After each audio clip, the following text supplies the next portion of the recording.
कि होकर स्वतंत्र मैंने कब चाहा मैं कर लूं जग को गुलाम, मैंने तो सदा सिखाया है करना अपने मन को गुलाम। गोपाल राम के नामों पर कब मैंने अत्याचार किया, कब दुनिया को हिंदू करने घर घर में नरसंहार किया। कोई बतलाए काबुल में जाकर कितनी मस्जिद तोड़ी। भूभाग नहीं शत शत मानव के हृदय जीतने का निश्चय। हिंदू तन मन हिंदू जीवन रग रग हिंदू मेरा परिचय। 1948 का 47 का युद्ध दुनिया का विचित्र युद्ध था। हमेशा युद्ध विराम की मांग वो सेना करती है जो हार रही हो। संयुक्त राष्ट्र में वो देश जाता है जो छोटा हो, कमजोर हो, हार रहा हो। यहां हम बड़े थे, ताकतवर थे, जीत रहे थे, बस 48 से 72 घंटे की बात थी, पीओके हमारा होना चाहिए, हम संयुक्त राष्ट्र संघ में चले गए। ऐसे विचित्रता के उदाहरण हमने प्रस्तुत किए और भारत की छवि बनी कि एक सॉफ्ट स्टेट है, कोई भी आके हमें दबा सकता है, कोई भी आएगा और हमारे साथ किसी भी प्रकार की शरारत करके चला जाएगा और हम सिर्फ शांति के कबूतर उड़ाते रहेंगे। परंतु वो भूल गए कि हम जिस परंपरा के में विश्वास करते हैं, भारतीय परंपरा ये कहती है कि हम नाग पंचमी भी मनाते हैं, सांपों को दूध भी पिलाते हैं, तो नाग यज्ञ करने का सामर्थ्य भी रखते हैं जिसमें सारे नाग आकर आहुत हो जाए। गूगल का चीफ हमारा है, माइक्रोसॉफ्ट का चीफ हमारा है, पेप्सी की चीफ इंदिरा नूई इंडियन है, इससे पहले मास्टर कार्ड का चीफ इंडियन रह चुका है, सिटी बैंक का चीफ इंडियन रह चुका है। इतनी बड़ी बड़ी ग्लोबल कंपनीज के चीफ हमारे हैं। मैंने कहा आपके यहाँ भी बहुत सारे चीफ हैं, लश्कर तैयबा का चीफ है, जैश ए मोहम्मद का चीफ है, अलकायदा का चीफ होता है। मैंने कहा इतना बड़ा अंतर है कि हम 75 साल में कहाँ पहुँचे हैं कि अमेरिकन मल्टीनेशनल्स भारत में आती हैं टैलेंट हंट के लिए और अमेरिकन फौजें पाकिस्तान में जाती हैं टेररिस्ट हंट के लिए। कभी ओसामा बिन लादेन मारा जाता है एबटाबाद में, तो कभी पाकिस्तान के बॉर्डर पर अमन अल जवाहिरी मारा जाता है। कि साहब अब ये बताइए, धरती गोल है, ये क्या कहा जाता है कि साहब पहले यूरोप वालों ने हमको बताया कि धरती गोल है, जबकि मैं किसी के भावना आहत नहीं करना चाहता, पर लिखा तो वहाँ किताब में आज तक है कि धरती चपटी है और धरती स्थिर है। खैर कोई बात नहीं। हमारे यहाँ ज्योग्राफी को हिंदी में क्या कहते हैं, तो नाम से ही गोल है, मतलब कहीं कोई संदेह ही नहीं है कि गोल था। दूसरा, आपने वाराह अवतार देखा होगा, तो वाराह के दांत में फंसी हुई धरती गोल है कि चौकोर है, तो सदैव से गोल है। उसके बावजूद हमें समझाया जाता है कि गोल धरती है, ये उन्होंने हमको बताया। कलकत्ता के पुलिस कमिश्नर को मार दिया गया था और वाइसराय हार्डिंग के ऊपर बम फेंक दिया गया था। कभी आप कल्पना करें जरा उस सरकार की कि वाइसराय पे बम, असेंबली में बम, पुलिस कमिश्नर की हत्या, खजाना लूट गया, शस्त्रागार लूट गया, सरकार तो हिल गई होगी। उनका बेचारों का कोई योगदान ही नहीं था, सारा योगदान एकमेव था। तो मेरे विचार से सारा योगदान उनका था। जिन लोगों के जो काला पानी सह रहे थे उनका योगदान नहीं था, जिन्हें कोल्हू में बैल की तरह जोत दिया गया उनका योगदान नहीं था, जो जेल में रह रहे थे पर जलवे से रह रहे थे, जो किताब भी लिख रहे थे, सेक्रेटरी भी उनके साथ था और एक नहीं 3-3 4-4 किताबें लिखी, जिनके वाइसराय के साथ अत्यंत मधुर पारिवारिक संबंध थे, वो संघर्ष कर रहे थे। ऐसा अद्भुत इतिहास जो हमारे यहाँ बताया गया है। हमें इस अमृत काल में यह भी समझने की जरूरत है कि किस किस प्रकार का विष हमें दूर करना है और उसके बाद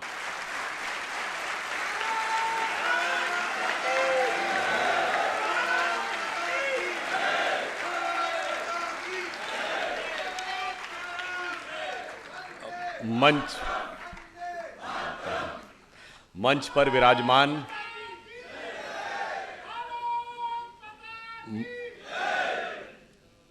पर विराजमान यहाँ के प्रथम नागरिक महापौर आदरणीय श्री पुष्यमित्र भार्गव जी, इस कार्यक्रम के अध्यक्ष श्री मोहित जैन जी, श्री मुकेश मोड़ जी, विवेक गोरे जी और स्थानीय संपादक श्री शक्ति सिंह परमार जी। आज हम सब जिस विषय पर मंथन करने के लिए एकत्र हुए हैं, अब एक संयोगी देखिए कि मात्र 2 दिन पूर्व प्रधानमंत्री श्री नरेंद्र मोदी जी ने जब स्वतंत्रता के 75 वर्ष पूर्ण होने के बाद जिस अमृत काल का प्रारंभ किया है तो मैं कह सकता हूं यह अमृत काल के उषा की पहली किरण का समय है।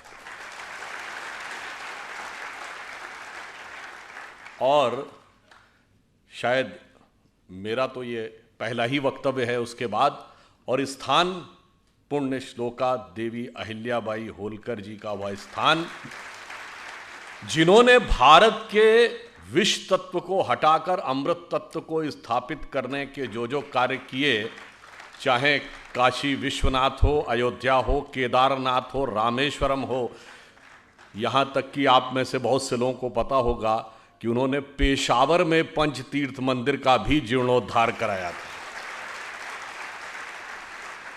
वह स्थान जहां से थोड़ी ही दूरी पर भारत के संविधान के शब्द शिल्पी डॉक्टर बाबा साहब अंबेडकर का जन्म स्थान हो, और क्षेत्र महाकाल का हो, और मंच स्वदेश का हो, तो कोई संदेह नहीं रहना चाहिए कि देश के काल चक्र की गति में एक नए सूर्य का सूर्योदय होने का काल आ गया है। इसलिए जब प्रधानमंत्री जी ने इस विषय की बात कही है तो हम सबको सोचना चाहिए कि इस विषय में कोई सार्थकता है या विषय सिर्फ एक वक्तव्य है। अगर हम स्वतंत्रता के उपरांत के 75 वर्षों को देखें और इन्हें 25-25 वर्ष के 3 कालखंडों में विभाजित करें तो देश के अंदर जो क्रमिक परिवर्तन हुआ है, विचार की दृष्टि से, विकास की दृष्टि से, सामाजिक और राजनीतिक परिवर्तन की दृष्टि से, तो परिवर्तन बहुत स्पष्ट नजर आएगा। पहले 25 साल 1947 से 72 राजनीतिक दृष्टि से एक ही पार्टी की सरकार रहती थी, चुनाव होते थे, कभी सरकार नहीं बदलती थी। वैचारिक दृष्टि से भारत की स्वतंत्रता के बाद का कोई भी वस्वा का तत्व बहुत दबा हुआ था। ब्रिटिश कॉलोनियल लीगेसी के ज़्यादातर व्यवस्थाएं यथावत चली आ रही थीं। सिविल सर्विसेज में भी अंग्रेजी अपरिहार्य थी। इवन जिस ज़माने में हम लोगों ने इंजीनियरिंग दिया है उस ज़माने में भी फिजिक्स, केमिस्ट्री, मैथ्स का पेपर तब चेक होता था जब आप अंग्रेजी क्वालिफाई कर जाते थे, अदरवाइज नहीं चेक होता था। 72 से 97 दूसरा वर्ष आता है, दूसरा कालखंड। अब परिवर्तन शुरू होता है, डेमोक्रेसी मैच्योर होती है। आप देखिए कि पहली बार वह पार्टी, वह विचारधारा जो स्वतंत्रता के बाद बनी, जो स्व के तत्व को लेकर बनी, उसका धीरे धीरे उद्भव शुरू होता है। हम लोग अगर अपनी बात कहें तो पहले वाले कालखंड में हम एक महत्वहीन राजनीतिक दल थे। दूसरे कालखंड में हम पहली बार केंद्र की सत्ता में साझीदार बनते हैं। 1977 में अनेक राज्यों में मुख्यमंत्री बनते हैं और उसके बाद हम अनेक राज्यों में सत्ता में आते जाते रहते हैं, महत्वपूर्ण दल बनते हैं। और अगला 25 वर्ष समाप्त होते होते, यानी 97 समाप्त होते होते, उस समय नहीं हुआ था, 13 दिन के प्रधानमंत्री बने थे, 98 आते आते केंद्र की सत्ता पर हमारा पदार्पण हो जाता है हमारे नेतृत्व में। और अगला 25 वर्ष पूर्ण होता है 1997 से 2022। तो जो सत्ता पर पदार्पण हुआ था वो पूर्ण बहुमत के साथ, पूर्ण प्रबलता के साथ स्थापित होकर आ जाता है। तो ये दर्शाता है कि एक परिवर्तन था। और अभी मोहित जैन जी ने कहा कि हम 2014 में आजाद हुए, इस विषय को लेकर बहुत विवादित ढंग से लोग ये बात कहते हैं। तो मैं विनम्रता से कहना चाहता हूं, किसी के मन में यदि इसको लेकर एक प्रश्न उठ रहा हो तो 18 मई सन 2014 का लंदन का ट्रिब्यून अखबार, उसने ये लिखा कि 16 मई 2014, जिस दिन मोदी जी के नेतृत्व में स्पष्ट बहुमत हमें पहली बार मिला। ये कौन लिख रहा है? लंदन का ट्रिब्यून लिख रहा है, हम नहीं बोल रहे हैं, कोई संघी भाजपाई नहीं बोल रहा है। वो कहता है कि ये 16 मई 2014 का दिन भारत के इतिहास में दूसरी आजादी का दिन माना जाना चाहिए, क्योंकि इससे पहले जो राजनैतिक व्यवस्थाएं, जिन विचारों ने भारत को डोमिनेट किया, वो किसी न किसी रूप में ब्रिटिश कॉलोनियल लीगेसी के प्रतीक थे। और पहली बार एक ऐसी विचारधारा को पूर्ण सत्ता मिली है जो अपने उद्गम में, प्रेरणा में पूर्णतः भारतीय है। अब यह भी देखिए, बहुत से प्रश्न उठाए जाते हैं। अगर हम देखें तो मौलिक रूप से इस देश में 3 प्रमुख राजनीतिक दल माने गए जो राष्ट्रीय दल हैं, भाजपा, कांग्रेस और कम्युनिस्ट। कांग्रेस कब बनी? 1885 में एक ब्रिटिश अधिकारी के द्वारा, यानी गुलामी के कालखंड में अंग्रेजों का प्रभाव, एक बहुत बड़ी थ्योरी भी थी कि सेफ्टी वॉल के रूप में उसे बनाया गया। कम्युनिस्ट पार्टी कब बनी? 1925 में। और जो कि अपने को भारतीय कहते ही नहीं है, वो कहते हैं कम्युनिस्ट पार्टी ऑफ इंडिया। वो भारत की कम्युनिस्ट पार्टी है, वो भारतीय कम्युनिस्ट पार्टी नहीं है, यानी वो एक मल्टीनेशनल की इंडिया की ब्रांच है। तो वो अपने को प्रेरणा में विदेशी, हम एकमात्र दल हैं जो स्वतंत्रता के बाद उत्पन्न हुए, विचार, प्रेरणा, वाणी, वेश, तत्व, दर्शन, सब कुछ हमने इस स्वदेश से लिया और बढ़ते बढ़ते आज हम उस मुकाम तक पहुंचे कि भारत के सबसे बड़े और प्रमुख राजनीतिक दल बने। बहुत प्रश्न किया जाता है कि साहब आपका मातृ संगठन तो राष्ट्रीय स्वयंसेवक संघ है। हाँ, हम कहते हैं मातृ संगठन राष्ट्रीय स्वयंसेवक संघ है। हमारे अधिकांश नेता संघ से आए, अधिकांश नेता संघ के पदाधिकारी रहे, हमारे दोनों प्रधानमंत्री संघ के प्रचारक रहे। परंतु जो सवाल हमसे पूछते हैं, और संघ के संस्थापक डॉक्टर केशवराव बलीराम हेडगेवार थे, मैं प्रश्न पूछना चाहता हूं जो हमसे पूछते हैं कि आपका मातृ संगठन कौन, तो मैं पूछना चाहता हूं आपका मातृ संगठन कौन? कांग्रेस का संस्थापक कौन? एलन ऑक्टेवियम ह्यूम, ब्रिटिश सरकार का सेक्रेटरी। तो आपका तो मातृ संगठन ब्रिटिश सरकार हो गई। और बहुत से लोगों को नहीं ध्यान होगा कि कांग्रेस के पहले 4-5 अध्यक्षों के नाम बनाए तो एलन ऑक्टेवियम ह्यूम अध्यक्ष नहीं थे, वो संस्थापक थे। परंतु अल्फ्रेड रोब, जॉर्ज यूल, विलियम वैडनबर्न, ये सब जानते कौन है? ये कांग्रेस के प्रारंभिक अध्यक्षों के नाम है। और इतना ही नहीं, 1910 का वह वर्ष जिस वर्ष में वीर सावरकर को 2 जन्मों के काला पानी की सजा, 2 जन्मों के कारावास की सजा हुई, उस 1910 के वर्ष में कांग्रेस का अध्यक्ष William Wedderburn secretary government of India था। अब बताइए, आप ब्रिटिश हुक्मरान के हुक्म के नीचे पैरों के तले बैठकर स्वतंत्रता का आंदोलन लड़ रहे थे। इसलिए भाई, अपने मातृ संगठन, तुम्हारा मातृत्व भ्रातृत्व कहां था, यह देख लिया जाए तो दूध का दूध पानी का पानी हो जाता है। इसलिए जब हम यह बात कहते हैं कि इस देश में एक बड़ा परिवर्तन आया, तो आप देखिए, जब स्वतंत्रता का अमृत महोत्सव आया 2022, तो एक और परिवर्तन है।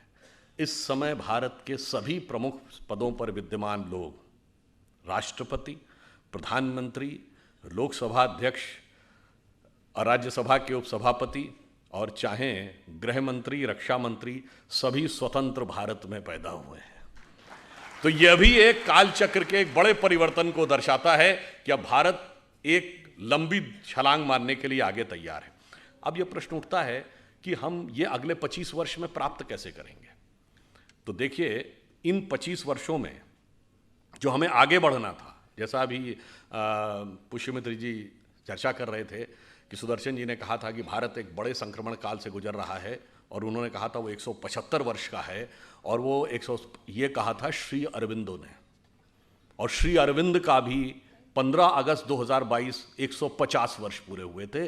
श्री अरविंदो ने कहा था भारत एक महान परिवर्तन से गुजर रहा है जो 175 वर्ष का है, जिसका प्रारंभ स्वामी रामकृष्ण परमहंस के जन्म से हुआ। उनका जन्म 1836 में हुआ था, 175 साल 2011 में पूरे होते हैं। उन्होंने कहा था उसके बाद भारत का स्वर्णिम भविष्य दिखने लगेगा। अब कोई संदेह है कि 2011 के बाद क्या दिखना शुरू हुआ था? तो जो 21वीं सदी भारत की होगी, इसमें कोई संदेह नहीं है। भारत में किस विचार की होगी, यह संकेत भी 2011 के बाद यानी 2012 ऑनवर्ड्स मिलना शुरू हो गया था। तो जो महापुरुषों के वचन हैं वो व्यर्थ नहीं जाते हैं, हमें यह समझना चाहिए। इसीलिए देखिए, जब हम सत्ता में आए 2014 में, तो स्वतंत्रता की सार्थकता कहां से होनी थी? आज हम स्वतंत्र हैं, राज्य हमारा है, हमारे तंत्र में स्वतत्व कितना है? यह वही स्वतत्व है जिसके लिए लोकमान्य तिलक ने स्वराज्य कहा था। महात्मा गांधी ने 1909 में पुस्तक लिखी हिंद स्वराज।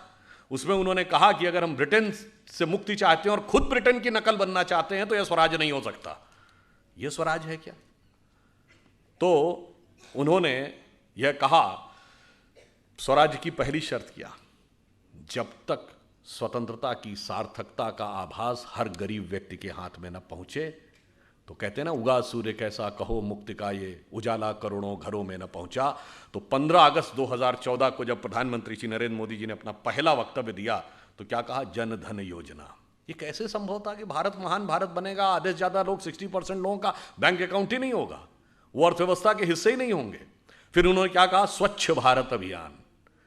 फिर उन्होंने क्या कहा, बेटी बचाओ बेटी पढ़ाओ। तो तमाम राजनीतिक पंडितों ने कहा ये स्वच्छता और बेटी बचाओ बेटी पढ़ाओ तो नॉन पॉलिटिकल इश्यूज हैं, इनका क्या मतलब है।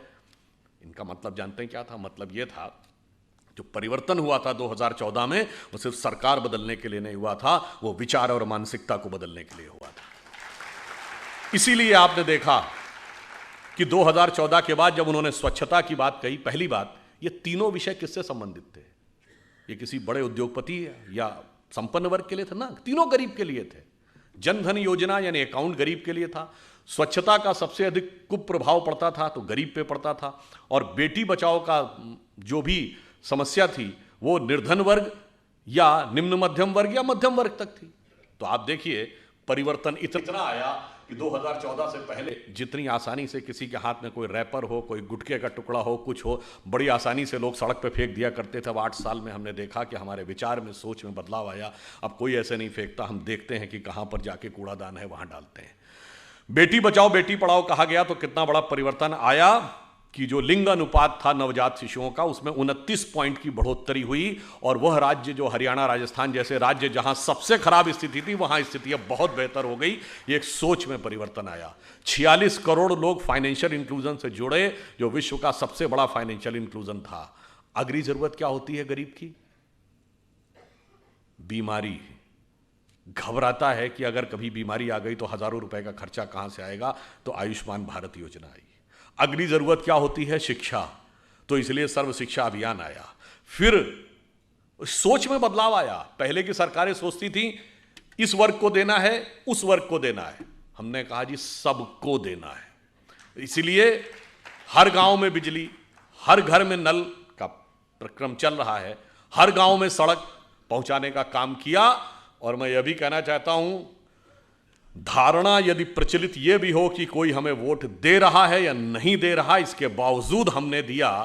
जिन वर्गों के बारे में धारणा थी कि वो हमें वोट नहीं देते, उनके भी 70% लोगों को सरकार की किसी न किसी योजना का लाभ मिला। यह हमारी ईमानदारी, राष्ट्र के विकास के प्रति हमारी निष्ठा का प्रमाण था। अब जब आप प्राथमिक सुविधाएं दे लेते हैं तब आगे बढ़ना चाहिए।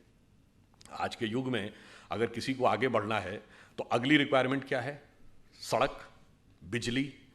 देखिए 3 प्रकार के काम होते हैं जो हमारी सरकार ने किए। एक काम वो जो पिछली सरकारें भी कर रही थी, हमने भी किए। बिजली है, सड़क है, पानी है, हमने भी बनाया, पिछली सरकारें भी बना रही थी। हमने उनसे ज़्यादा अच्छा बनाया, उनसे ज़्यादा गति से बनाया, उनसे ज़्यादा परिमाण में बनाया, बगैर किसी आरोप और घोटाले के बनाया, पूर्ण पारदर्शिता से बनाया। दूसरी कैटेगरी के वो काम होते हैं जो पिछली सरकारों ने सोचा मगर करने की हिम्मत नहीं कर पाई, जैसे जीएसटी, जैसे सर्जिकल स्ट्राइक। तीसरी कैटेगरी में वो काम आते हैं जो पिछली सरकारों के कल्पना में ही नहीं आए होंगे, हमने वह भी करके दिखाया। तो प्रधानमंत्री जी ने किस रूप में सोचा? जब हम लोगों की विचारधारा के हाथ में पूर्ण सत्ता आती है तो देखिए सोचते कैसे हैं। दीनदयाल जी का अंत्योदय साकार किया, सबको देके। चाहें अगर आप याद करिए उज्ज्वला योजना में उन सारी महिलाओं को जिनके के लिए धुएं के से निकलने वाले आंसू नियति बन गए थे, उनको उनसे मुक्ति दिलाई। और यह भी महत्वपूर्ण बात देखिए, 2014 में एक और परिवर्तन आया। इससे पहले लोग सरकारों से अपेक्षा करते थे हमें और चाहिए, हमें और चाहिए। पहली बार ऐसा हुआ शायद लाल बहादुर शास्त्री जी के बाद, जब प्रधानमंत्री जी ने कहा जो सक्षम है, समृद्ध हैं, संपन्न हैं, अगर हो सके तो सब्सिडी छोड़ दें, और 1 करोड़ से अधिक लोगों ने छोड़ दिया। यह तब होता है जब नेतृत्व की नीयत पर विश्वास होता है। तो देखिए पहला चरण यह था कि किस ढंग से पहले सबसे गरीब वर्ग को जीवन की मूलभूत आवश्यकताएं उपलब्ध कराई जाए। उसके बाद अगला चरण देश के आर्थिक विकास का मार्ग प्रशस्त किया जाए। इसलिए इस कैटेगरी में वो काम आए, जैसे मैंने बोला जीएसटी। पिछली सरकार ने भी तो कोशिश की थी, नहीं हो पाए। पूरे देश को एक टैक्स लॉ के अंतर्गत लाना ताकि बिजनेस को ग्रो करने का एक बड़ा अवसर मिल सके। उसके बाद ये सारी चीजें बेमानी हैं यदि आप सुरक्षा देश की मजबूत ना कर सकें। अब हमने आपको बताया जो सर्जिकल स्ट्राइक थी, बहुत से पिछली सरकारों ने क्लेम किया जी हमने भी कहा था, हमने भी कहा, भाई किया था तो क्यों नहीं हो पाया? और यह बात मैं प्रमाण के साथ बोलता हूं। अमेरिकी राष्ट्रपति बराक ओबामा ने अपनी किताब द प्रॉमिस लैंड में लिखा, 2010 में भारत आए थे, उस यात्रा का वृत्तांत देते हुए उन्होंने लिखा कि 26/11 के हमले के बाद उस समय की सरकार ने, जबकि सेना तैयार थी पाकिस्तान के ऊपर एक स्ट्राइक करने के लिए, उस समय की सरकार ने इसलिए अनुमति नहीं दी क्योंकि उस सरकार को लगता था कि इससे उपजे वातावरण से भाजपा को राजनीतिक लाभ न मिल जाए। ये आपकी हिम्मत नहीं थी, इसलिए नहीं कर पाए।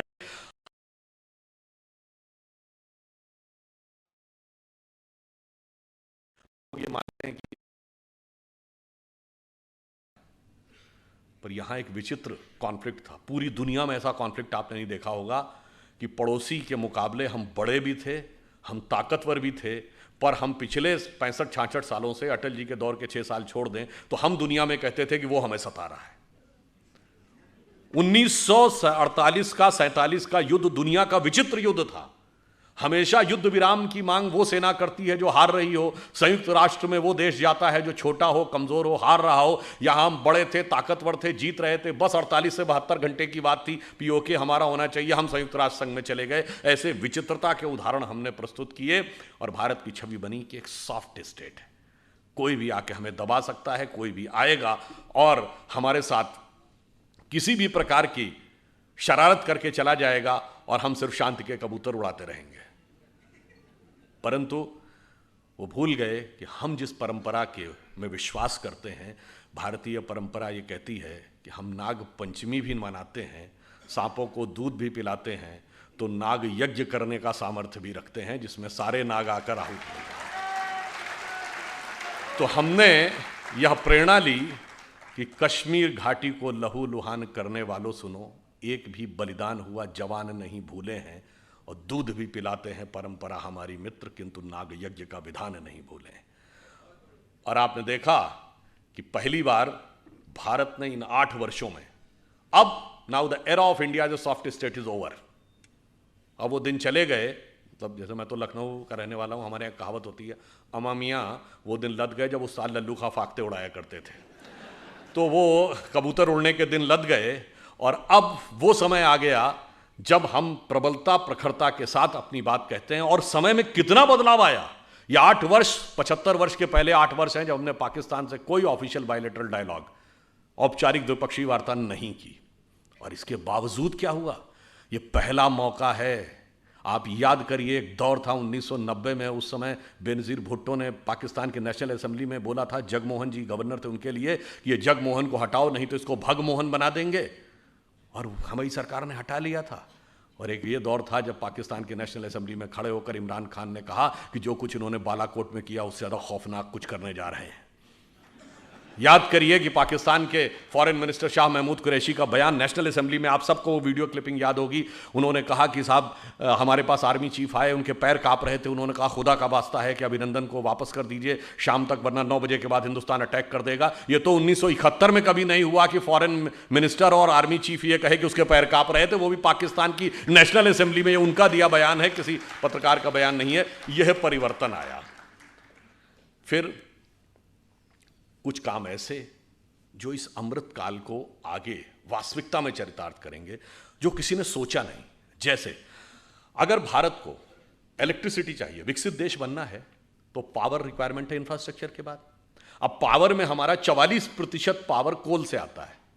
अब कोयले से अगर हम इतनी भारी मात्रा में एनर्जी लेंगे तो एक तो उससे पर्यावरण का बहुत प्रभाव पड़ेगा आने वाले समय में, और हम कितनी ऊर्जा ले पाएंगे। तो इस पर सोचना चाहिए कि भगवान ने भारत को क्या दे रखा है। देखिए, भारत के 2 छोरों को देखिए, पूर्वी छोर और पश्चिमी छोर। पश्चिमी क्षेत्र का जो इलाका है, जिसमें गुजरात है, राजस्थान है, वैसे आजकल तो वहाँ पानी बहुत गिर रहा है, मगर सामान्यतः वहाँ पानी की कमी रहती है, मगर सूर्यदेव बहुत प्रचंड रूप में वहाँ पर अपना प्रबलता दिखाते हैं। और जो पूर्वी हिस्सा है, जिसमें बिहार है, उड़ीसा है, बंगाल है, असम है, वहाँ नदियों के पाट बहुत चौड़े हैं, बहुत पानी गिरता है, बाढ़ की समस्या रहती है।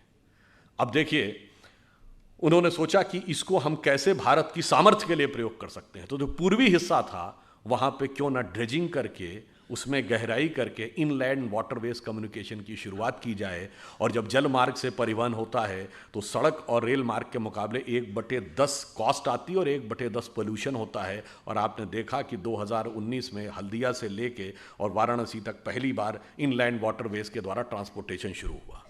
और जिधर पानी कम गिरता है तो क्यों नहीं सोलर एनर्जी का प्रयोग करना चाहिए। सोलर एनर्जी की बात हो सकता है दूसरों ने, किसी ने सोची हो, हम सोलर एनर्जी में इतनी लंबी छलांग लगाए वो इंपॉर्टेंट नहीं है। हमारा टारगेट ये है कि हम 300 गीगावाट 2030 तक कंप्लीट कर लेंगे, 2047 तक हम पूरी तरीके से क्लीन एनर्जी से पावर ले लेंगे। ये इंपॉर्टेंट नहीं है। इंपॉर्टेंट ये है कि एक इंटरनेशनल सोलर अलायंस बना और उसका केंद्र भारत में दिल्ली के पास गुरुग्राम में बना, यानी सोलर पावर के वर्ल्ड लीडर के रूप में हम स्थापित होंगे। यह किसी ने कल्पना नहीं की होगी। दूसरा उदाहरण देखिए कल्पना न करने का। योग भारत के लिए तो सभी लोग योग जानते थे, परंतु संयुक्त राष्ट्र संघ में योग का प्रस्ताव आया और 173 देशों ने उसका समर्थन किया। ये नहीं, वो द्वितीय प्रस्तावक बने। They have not become the supporter, they have become the second sponsorer. और ये यूएन की हिस्ट्री में एकमात्र प्रस्ताव है जिसका 173 देश सेकंड प्रपोजर बने। और आज आपने देखा पूरी दुनिया में योग दिवस मनाया जाता है। ये पिछली सरकार की कल्पना से परे था। दूसरा उदाहरण, क्यों स्वास्थ्य आता, अगर हम सब योग को अपनाएंगे तो 90% मामलों में हमें, आप कहेंगे इसका इकोनॉमी से क्या कनेक्शन है, मैं बताता हूं। जो फार्मास्यूटिकल इंडस्ट्री है इसमें कितनी बड़ी इकोनॉमी है और कितना बड़ा हमारे मनोविज्ञान और मनोभय, मन के भय का दोहन किया जाता है। और एफडीए ने, जो यूएस का फेडरल ड्रग एडमिनिस्ट्रेशन है, इतनी रिसर्च कर रखी कि हम 50 साल में उसके बराबर नहीं हो सकते। परंतु यदि हम योग का सही ढंग से पालन करें तो हमें 80 से 90% मामलों में जरूरत ही नहीं। आपके इन्वेस्ट किए हुए मिलियंस ऑफ डॉलर आपको मुबारक। ये इकोनॉमी पे असर है। अब दूसरी बात देखिए, हमने मेडिसिनल प्लांट्स के लिए इस पिछली बार के बजट में एक पूरा प्रस्ताव किया गया। गंगा नदी के दोनों तरफ के क्षेत्रों में 800 करोड़ रुपए का व्यवस्था की गई है। और छत्तीसगढ़ हो, उड़ीसा हो, झारखंड, जहां पर कि ऑर्गेनिक, यानी जिसे कहते हैं एकदम वर्जिन लैंड अवेलेबल है, वहां पे उनको उगाया जाए। ये कल्पना किसी ने की होगी, परंतु WHO में एक सेंटर फॉर ट्रेडिशनल मेडिसिन बनेगा और उसका केंद्र भारत में बनेगा, यानी उसके हम लीडर बनेंगे। यह कल्पना किसी ने नहीं की होगी, क्योंकि सबसे ज्यादा ऑथेंटिक डॉक्यूमेंटेड ट्रेडिशनल मेडिसिन का जो रिकॉर्ड है वो हमारे पास है। तो अब इन दो मामलों में हम लीडर बनते हैं। फिर देखिए, अभी पिछले दिनों में हाइड्रोजन एनर्जी के प्रोजेक्ट के लिए 1000 करोड़ की व्यवस्था की गई ताकि भविष्य में क्लीन एनर्जी की दिशा में हम और आगे बढ़ सकें। अब आप आगे आइए, एक और बड़ा परिवर्तन आया। देश की सुरक्षा जब तक मजबूत नहीं होगी तब तक तो सारा विकास बेकार है। पर आपने कभी सोचा कि हमारा देश वो देश था जहां के वैज्ञानिकों ने चंद्रयान बना लिया, पर वो मिसाइल नहीं बना सकते थे। ये बताइए, हम फाइटर प्लेन नहीं बना सकते थे। इंटरकॉन्टिनेंटल बैलिस्टिक मिसाइल तक बनाने की हमारी सामर्थ्य आ गई थी, मगर हम असॉल्ट राइफल नहीं बना सकते थे। यह बात तर्कसंगत लगती है। हम बना नहीं सकते थे, गलत है, हम बनाना नहीं चाहते थे। पूर्ववर्ती सरकारों ने कभी इसमें आत्मनिर्भर नहीं होने दिया, क्योंकि शायद ये रहा होगा कि बहुत सारे आर्म्स एंड एमुनिशन की खरीद चलती रहेगी और उसके साथ जो कुछ चलता है वो भी चलता रहेगा। तो पहली बार हमने अब आत्मनिर्भर डिफेंस प्रोडक्शन में शुरू किया, और जो भी 1 लाख करोड़ की इंडस्ट्री है, अभी वर्तमान परिस्थिति में माना जाता है कि अगले 20 वर्षों में 5 लाख करोड़ की डिफेंस एंड एरोस्पेस इंडस्ट्री होगी। आज भारत में स्थिति यह है कि असॉल्ट राइफल्स भारत में बनने लगी हैं, प्राइवेट सेक्टर में भी। और शायद आप में से कुछ लोगों को तो पता ही होगा कि असॉल्ट राइफल का प्राइवेट सेक्टर का सबसे बड़ा कारखाना ग्वालियर में है, आप ही के राज्य में। और अब ब्रह्मोस मिसाइल हम बना रहे हैं। पहली बार भारत एक्सपोर्ट करने की स्थिति में आया है। फिलीपींस पहला देश बना है जिसने intermediate range ballistic missile BrahMos को भारत से एक्सपोर्ट करने के लिए ऑर्डर लिया है। यह हमारे लिए कितने गर्व की बात है कि अब हम उसको एक्सपोर्ट करने की स्थिति में आ गए। और डिफेंस कॉरिडोर 2 राज्यों में बना है, तमिलनाडु और उत्तर प्रदेश। अब ये समझिए कि इस ब्रह्मोस मिसाइल के हिस्से इन दोनों जगहों पे बनेंगे। और मुझे तो कभी कभी लगता है, हम तो यूपी के रहने वाले हैं, एक दौर था यूपी में कट्टे बना करते थे, अब ब्रह्मोस मिसाइल बन के एक्सपोर्ट होगी।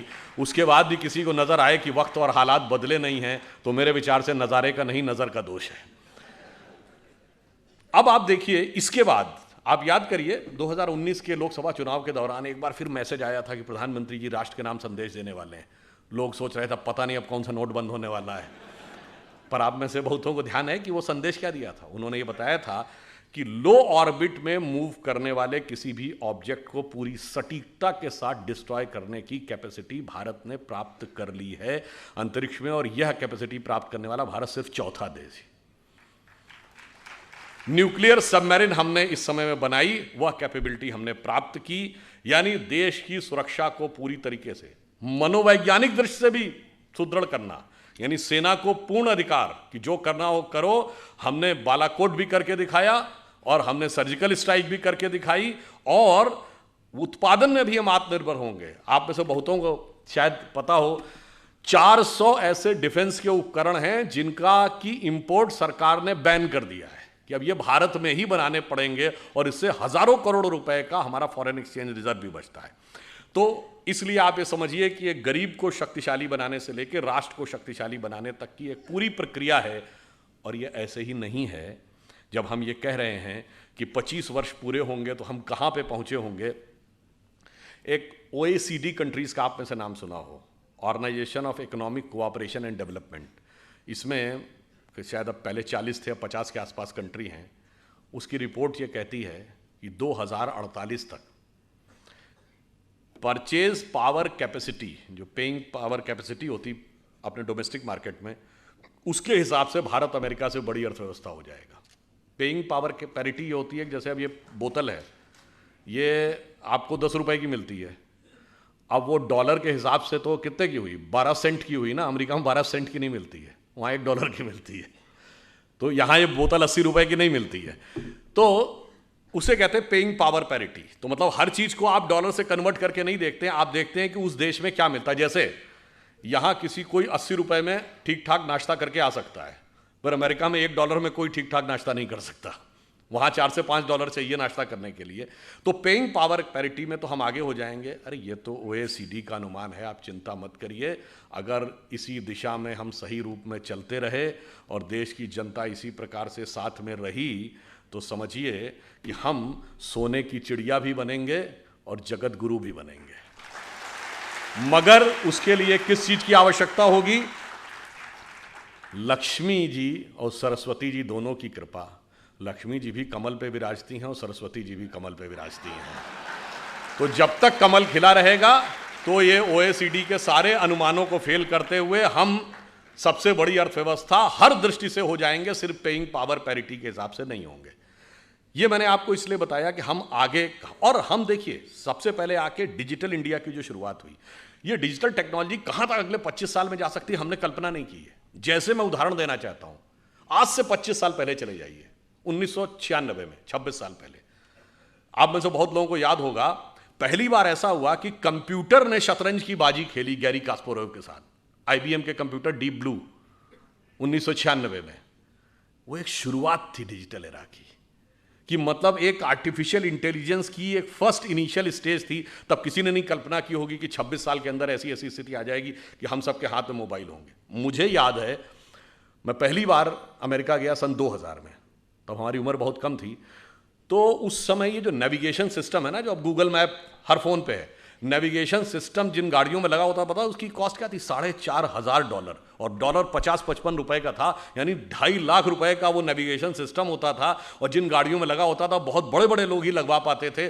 तब हम लोग बड़ा आश्चर्य लगता था, तो बताता हुआ चलता है, लेफ्ट जाइए, बाएं जाइए, दाएं जाइए। अब फ्री में सभी के हाथ में है।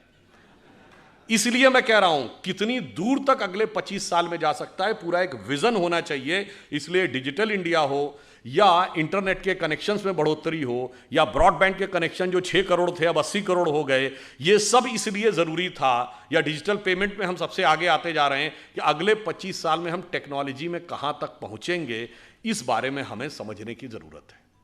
जैसा कि अभी जैन साहब कह रहे थे, तो ये भी याद दिलाते हैं 2014 से पहले स्टार्टअप सिर्फ 500 के आसपास थे, अब 70,000 के आसपास है। 100 से अधिक यूनिकॉर्न है। हम अमेरिका के बाद सबसे ज़्यादा यूनिकॉर्न बनाने वाली कंपनियों में से, देशों में से एक हो गए हैं। यानी इतनी फास्ट गति से हमारी ग्रोथ हो रही है। और आप यह भी समझिए कि इस परिवर्तन के इस दौर में जब हम इस रफ्तार से आगे बढ़ रहे हैं, तो एक बार मुझे याद है कि एक टीवी डिबेट हो रही थी, तो उसमें यह हुआ कि अमेरिका ने मदद पाकिस्तान को रोक दी। तो वो पाकिस्तान की तरफ से एक पत्रकार महोदया बैठी थी, उन्होंने कहा जी आपको मदद की ज़रूरत होगी, हमें मदद की ज़रूरत नहीं है। तो हमने कहा जी हम अमेरिका से क्या लेते हैं ये इंपॉर्टेंट नहीं है, हम अमेरिका को क्या देते हैं। तो जैसा कि अभी वो बता रहे थे, गूगल का चीफ हमारा है, माइक्रोसॉफ्ट का चीफ हमारा है, पेप्सी की चीफ इंदिरा नूई इंडियन है, इससे पहले मास्टर कार्ड का चीफ इंडियन रह चुका है, सिटी बैंक का चीफ इंडियन रह चुका है, इतनी बड़ी बड़ी ग्लोबल कंपनीज के चीफ हमारे हैं। मैंने कहा आपके यहाँ भी बहुत सारे चीफ हैं, लश्कर तैयबा का चीफ है, जैश ए मोहम्मद का चीफ है, अलकायदा का चीफ होता है। मैंने कहा इतना बड़ा अंतर है कि हम 75 साल में कहाँ पहुँचे हैं कि अमेरिकन मल्टीनेशनल्स भारत में आती हैं टैलेंट हंट के लिए और अमेरिकन फौजें पाकिस्तान में जाती हैं टेररिस्ट हंट के लिए।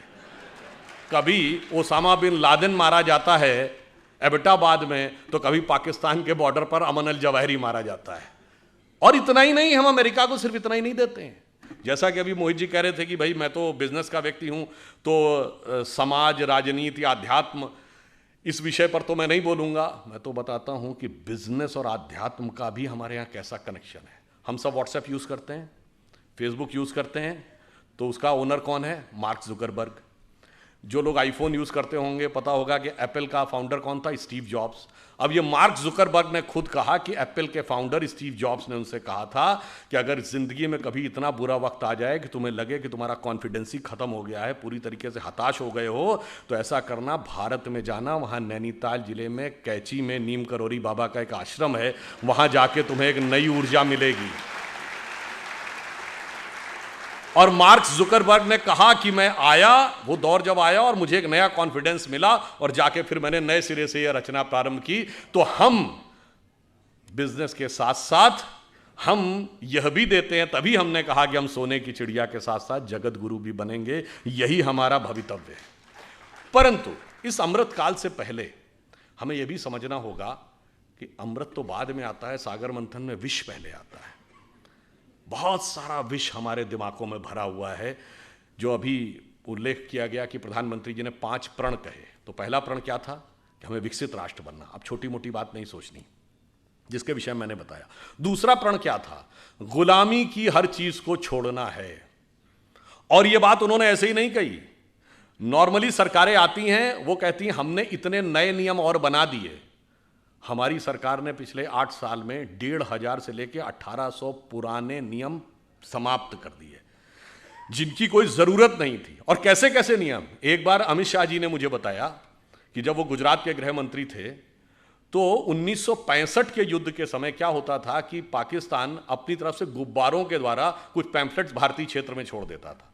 उनका कहना था 2001 तक उसकी रिपोर्ट बन के आती थी कि इस हफ्ते कोई गुब्बारा या उसके द्वारा कोई पैम्फलेट भारत के क्षेत्र में नहीं लाया गया, और उसके लिए भी ड्यूटी लगी रहती थी। ये उदाहरण है कि कितने रिडंडेंट यानी कालबाह्य नियम भी थे, उन सबको समाप्त किया।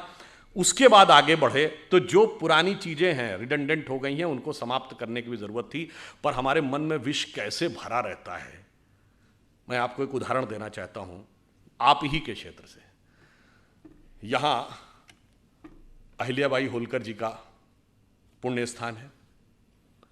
आपने अहिल्याबाई जी का नाम किसके नाम पे पढ़ा? अहिल्या जी के नाम पे पढ़ा। हम सब ने वो कहानी सुनी।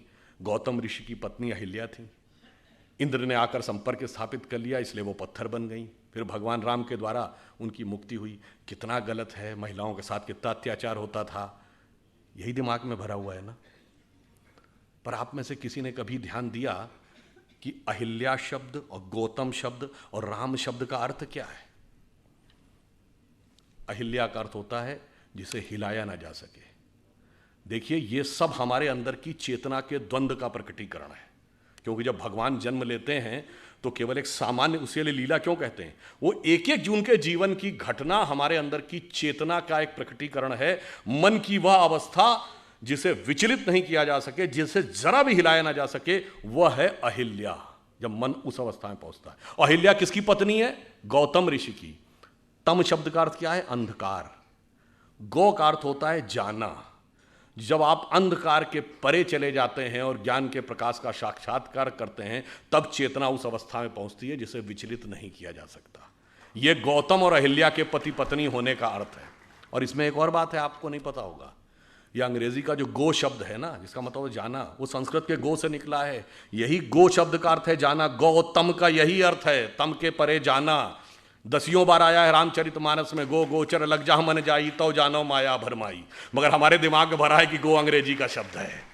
हमारे यहाँ गोचर, ग्रहों की गति को गोचर कहते हैं ना। आज का गोचर, ज्योतिषी से पूछे, कहता आज का गोचर, ये सब गो शब्द जाने से बना है। अब इंद्र कौन है?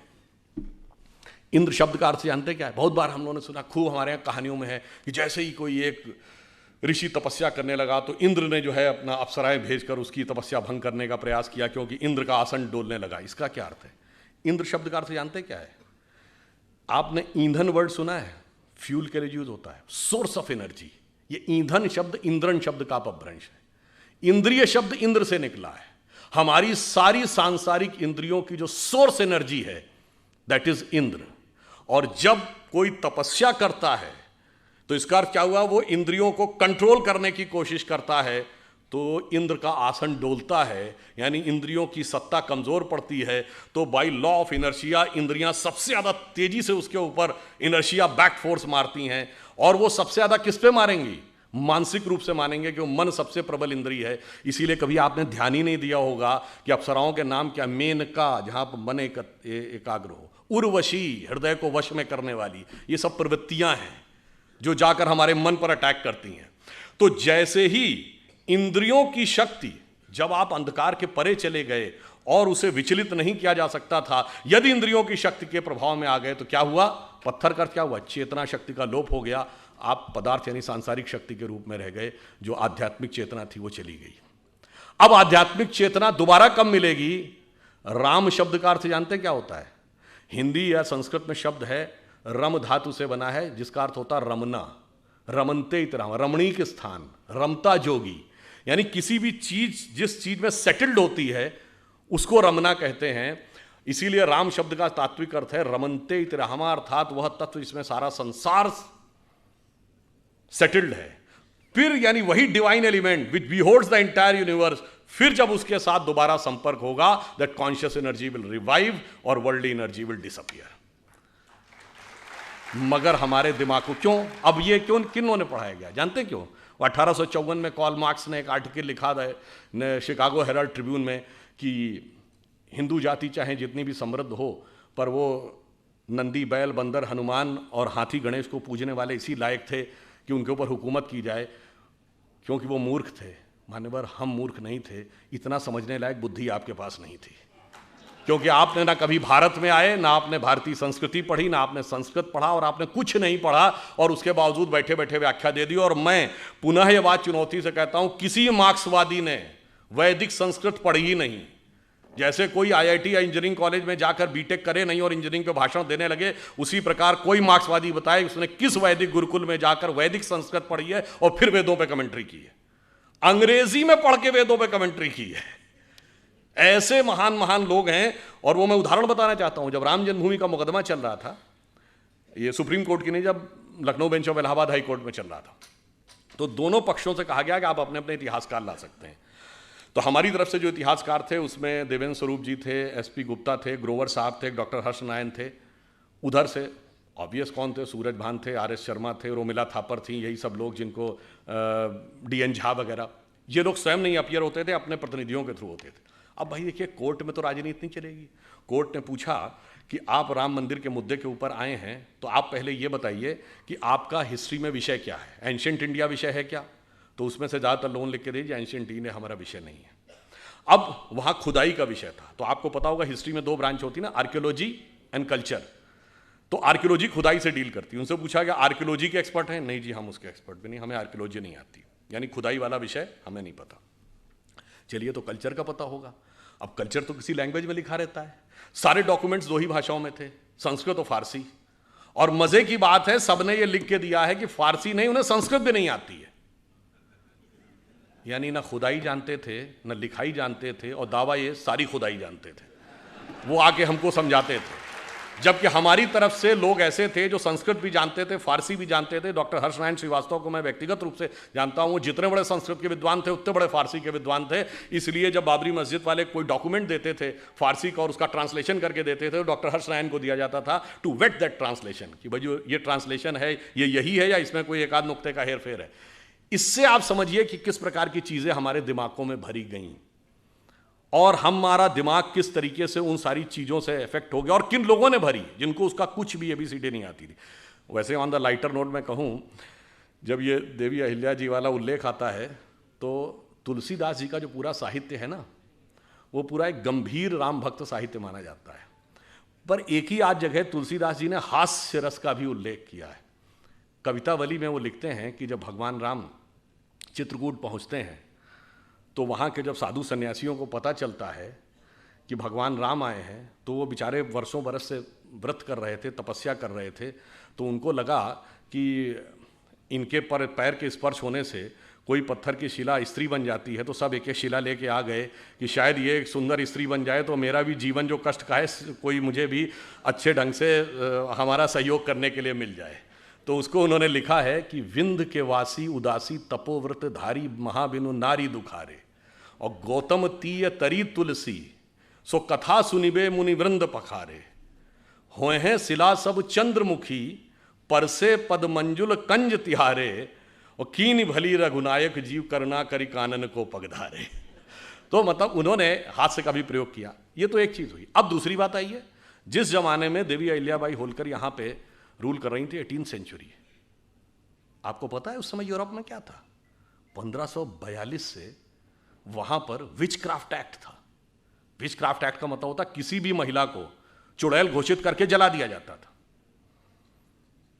और वो समय जब भारत में चाहे रानी अहिल्याबाई हो, रानी दुर्गावती हो, कित्तूर की रानी चेन्नम्मा हो, वो मध्यकाल का दौर, चाहे छोटे मोटे राज्यों की रानी अबक्का हो या रानी लक्ष्मीबाई हो, वो यहां शासन कर रही थी। और वो लोग, और कौन, कोई भी चर्च घोषित कर देता था कि ये चुड़ैल है और उसको जला दिया जाता था। ये बाई पार्लियामेंट ये एक्ट था, ये ब्रिटिश पार्लियामेंट का एक्ट है। और आपको पता है वो एक्ट कब तक रहा है? 1951, 1951 में वो एक्ट रिपील किया गया है। और वो लोग हमको ज्ञान देते थे कि महिला समानता आपके यहां नहीं है, महिला समानता तुम्हारे यहां थी। आपको पता है अंग्रेजी का ये शब्द विच हंट आप सबने सुना होगा। ये विच हंट शब्द उसी विचक्राफ्ट एक्ट से निकला है कि किसी भी औरत को विच घोषित करके फिर उसको पकड़ना और पकड़ के मौत के घाट उतार देना। हकीकत यह है कि विच हंट करने वालों ने हमारे खिलाफ विच हंट किया है कि हमें कहां कहां पे नीचा दिखाया जा सकता है। और इसलिए मैं ये कहना चाहता हूं, हमारे यहां स्थिति ये थी, ये तो हुई रूल करने की बात। वैदिक काल में 20-22 ऐसी विदुषी महिलाएं हैं, गार्गी, अपाला, लोपमुद्रा, मैत्रेयी, जिन्होंने बाकायदा वेदों पर व्याख्यान किया है, शास्त्रार्थ किया है। याज्ञवल्क्य का गार्गी के साथ शास्त्रार्थ, संध्या का ऋषि मेधातिथि के साथ शास्त्रार्थ। हम चुनौती के साथ कहते हैं दुनिया में कोई दूसरी धर्म संस्कृति बताइए जो धर्म ग्रंथ के ऊपर पहले तो डिस्कशन का पावर देती हो और डिस्कशन का पावर महिला को देती हो। फिर उन्होंने हमको समझाया कि साहब आप जो थे वो समानता नहीं देते थे। और उससे भी बड़ा, मैं पहले भी कई बार बता चुका हूं कि सबसे प्रख्यात शास्त्रार्थ कौन है? आचार्य शंकर और मंडन मिश्र का। और उसमें न्यायाधीश कौन थी? मंडन मिश्र की पत्नी उभय भारती। अब बताइए दुनिया में कहीं ऐसा है कि धर्म के ऊपर, धर्म ग्रंथ पे डिस्कशन का स्कोप हो और उसकी डिस्कशन के स्कोप में पार्टिसिपेट करने का ही नहीं, ज्यूरी बनने का, चीफ ज्यूरी बनने का अधिकार किसी स्त्री को होता हो? यह सिर्फ हमारे यहां था। इसलिए उसके बाद हमें यह समझाया गया कि साहब नहीं, आप जो थे वो समानता के पक्षधर नहीं थे, हम समानता के पक्षधर थे। जबकि हमारे यहां तो महानता यह है कि विश्व की किसी भी सभ्यता या संस्कृति की कल्पना की पराकाष्ठा क्या होती है? वो होती है उस संस्कृति के द्वारा की गई ईश्वर की परिकल्पना। और मैं विनम्रता से पर दृढ़ता से कहता हूं, विश्व की सभी संस्कृतियों में ईश्वर सिर्फ पुरुष है। स्त्री तत्व का कोई स्थान ईश्वर में नहीं है। सिर्फ हमारे यहां अर्धनारीश्वर की परिकल्पना है भगवान शंकर में। और वो किस प्रकार का स्वरूप है जिसको कालिदास ने अपने कुमार संभवम के प्रथम श्लोक में लिखा है, वागार्थमि संप्रक्त रघुवंश में, वागार्थमि संप्रक्तो वागार्थमि प्रतिपतये जगतः पितरो वंदे पार्वती परमेश्वरो। अर्थात भगवान शंकर में शंकर पार्वती के रूप में वह अर्धनारीश्वर स्वरूप उस प्रकार मिलकर संसार की रचना करता है जैसे वाक और अर्थ, जैसे कविता में शब्द और अर्थ। अकेले अर्थ का कोई औचित्य नहीं जब तक शब्द में व्यक्त ना हो, और शब्द का कोई मीनिंग नहीं जब तक उसका कोई अर्थ ना हो। तो आप ये समझिए कि इस प्रकार का जहां पर इवन अगर आप में से जो लोग हिंदी साहित्य पढ़े होंगे तो निराला की वो प्रसिद्ध कविता आपको याद होगी ना, तुम तुंग हिमालय श्रृंग और मैं चंचल गत सुर सरिता, तुम विमल हृदय उच्छ्वास और मैं कांत कामिनी कविता। तो आप ये सोचिए, जहां पर इतना सुंदर सामंजस्य, जहां पर कोई स्थान ही नहीं, वो आके हमको ये समझाते हैं कि साहब आप जो थे वो समानता के पक्षधर नहीं थे। अब दूसरी चीज हमें क्या समझाया जाता है, जो विष हमें अपने दिमागों से निकालना है, कि हम ज्ञान के नहीं थे, हम वैज्ञानिक नहीं थे, हम अवैज्ञानिक थे, हम इलॉजिकल थे। और जबकि फैक्ट ऑफ द मैटर है कि आप ये देखिए, जितने बड़े बड़े विज्ञान की खोज हुई, अब उदाहरण के लिए मैं सिर्फ ये बताना चाहता हूँ, ये अगस्त का महीना एक और चीज़ के लिए भी जाना जाता है। मैं सिर्फ आपको दो उदाहरण दूंगा। एक, एटम बम का पहली बार प्रयोग 6 अगस्त को हिरोशिमा पे हुआ था। Who was considered the father of the atom bomb? Robert Oppenheimer. और जब 16 जुलाई 1945 को अमेरिका में बिकनी हिल पे पहला एटम बम का सक्सेसफुल प्रयोग हुआ था, उसको देखने के बाद रॉबर्ट ओपेनहाइमर ने पहला शब्द बोला था कि मुझे भगवत गीता का वह श्लोक याद आ रहा है जिसमें भगवान ने कहा है, यदि सृजन मैं हूं तो विनाश भी मैं ही हूं। वह वेद और गीता को पढ़ता था। कौन? Father of the atomic. और आजकल फिल्म चली हुई ना रॉकेटरी, आप में से बहुतों ने देखी होगी। सबसे कठिन विषय विज्ञान का किसको माना जाता है? Rocket science. अब आपने कभी सुना है कि father of the rocket science किसको कहा जाता है? एक जर्मन वैज्ञानिक था, वर्नर वॉन ब्रॉन, जिसने सबसे पहले रॉकेट इंजन बनाया, उसको कहा जाता father of the rocket science. और वर्नर वॉन ब्रॉन का जो गुरु था वो एक जर्मन साइंटिस्ट था जिसका नाम था हर्मन ओबर्थ। और हर्मन ओबर्थ ने यह कहा है कि वो ज्ञान के लिए वेद और उपनिषद को पढ़ता था। यह बात जानते हैं कहां लिखी है? एक यूरोपियन साइंटिस्ट है, इरिक वॉन डाइकन, जिसने अपनी किताब चैरियट्स ऑफ गॉड में लिखी है। यानी रॉकेट साइंस, जिसको सबसे कठिन साइंस माना जाता था, उसके फादर यानी फादर ऑफ रॉकेट साइंस का गुरु कहता है कि हम ज्ञान के लिए वेदों को पढ़ते थे। और यह कहने वाला एक यूरोपियन साइंटिस्ट है, इसमें कोई इंडियन नहीं है और संघी भाजपाई तो कोई नहीं है।